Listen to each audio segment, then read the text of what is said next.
بسم الله الرحمن الرحيم. دكتور مروة أحمد صلاح، مدرس أمراض باطنة جامعة الإسكندرية. Good morning everyone. Today we are going to talk about cardiac examination, and first we will start with inspection and palpation. Inspection and palpation of the heart are combined together. First, during inspection we will start with the shape of the precordium, and then we comment on the pulsations, whether precordial or extraprecordial pulsations, and then the skin overlying and any thrill, and lastly the diastolic shock. The shape of the chest, the normal shape of the chest, we have to compare between the transverse diameter and the anteroposterior diameter of the patient. Normal shape of the chest, the transverse is larger than the anteroposterior diameter of the chest with a ratio from 7 to 5. And on inspection of the heart, you have to comment on the shape of the precordium, which is the area of the chest that covering the heart.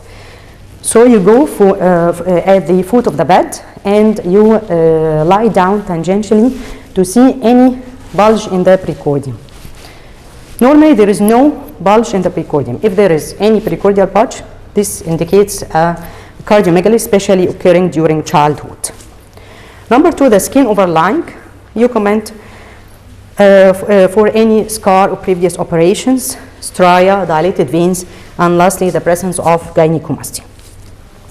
The second is the pulsations. We'll start with the precordial pulsations. It includes the apical pulsations, left parasternal pulsations, pulmonary and aortic pulsations. Number one, the apical pulsations. The apex usually or normally is located in the fifth intercostal space, just inside the mid-clavicular line.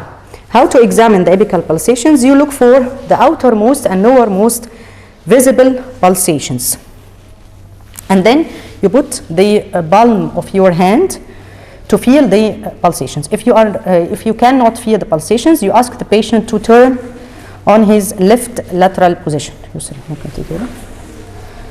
until you feel the pulsations. If you can feel the pulsations, then you localize the apical pulsations by the tips of your index finger.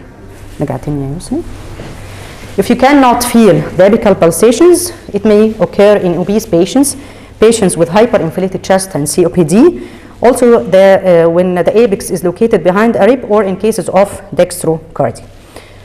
After you feel the apical pulse, first you have to identify the site or location of the apex by counting the intercostal spaces, starting from here. There is the suprasternal notch, and you go down till you reach the sternal angle.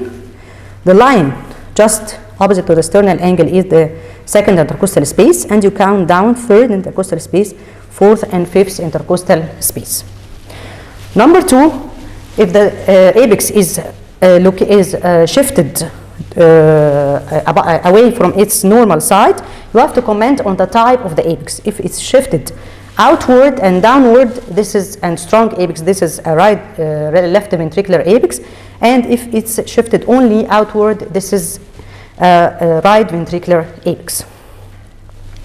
Second comment will be, after feeling the apex, you have to comment on the rate, the rhythm of the apex. You count the apical rate in 1 minute, and then you have to calculate the pulsus deficit, which is the difference between the apical beat and the radial pulse.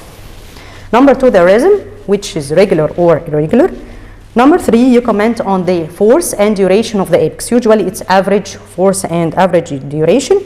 And lastly, the special character. If you have abnormal force and duration, you can get special character, whether if the apex is strong and sustained, or called heaving apex in cases of pressure overload, or if it's strong and non-sustained in cases of volume overload, and it's called hyperdynamic apex. Lastly, you feel if there is any thrill over the apex, which indicates the presence of murmur, usually mitral stenosis. And this is for the apical pulsations. Number two, the other precordial pulsations, if they are present, they are abnormal. The first one is the left parasternal pulsations. They are pulsations that are located in the left, third, and fourth intercostal spaces here. So you can examine them by the tips of your fingers or by the palm of your hand. If you feel left parasternal pulsations, they indicate the presence of right ventricular hypertrophy. The second one is the pulmonary pulsations. So you feel pulsations in the second pulmonary area, which is located in the second left intercostal spaces here. If you feel any pulsations, this indicates the presence of pulmonary artery dilatation or pulmonary hypertension. The last one is aortic pulsations, which is located in the second right intercostal spaces, and it indicates the presence of aortic dilatation. This is for the precordial pulsations. The other pulsations are extra-precordial pulsations. They include the suprasternal pulsations in the suprasternal notch. It can be visualized in thin individuals or patients with high arched aorta. And epigastric pulsations. Epigastric pulsations are seen in the epigastric area. You ask the patient to take inspiration, expiration, and hold his breath and inspect for any epigastric pulsations. And you put your hand in the epigastrium. If you feel any pulsations, the source can be from the aorta, from posterior or back to front, or it can come from the right ventricle, which is from above downward, or it can come from the liver in cases of pulsating liver masses, and you feel it coming from the right to the left, and also hepatic pulsations are felt by manual palpation. Next is the thrill. You feel any thrill in the areas of auscultation, first at the apex. If you feel thrill, you have to comment on the thrill, which the same comment as the murmur, it will be discussed during auscultation. So first you feel the apex, left parasternal area, pulmonary, and aortic. The presence of thrill indicates the presence of murmur.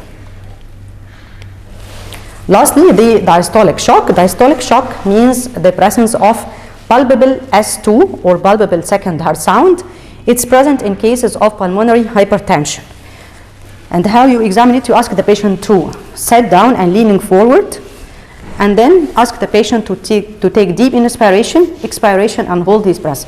خد نفس يا يسري وطلعه واكتم نفسك. And then you put your ulnar border in the pulmonary area. If you feel any pulsations, this is a diastolic shock, and it's present in cases of pulmonary hypertension. Lastly, comment on the skin overlying for any scar, previous operations, stria, dilated veins, and lastly, the presence of gynecomastia.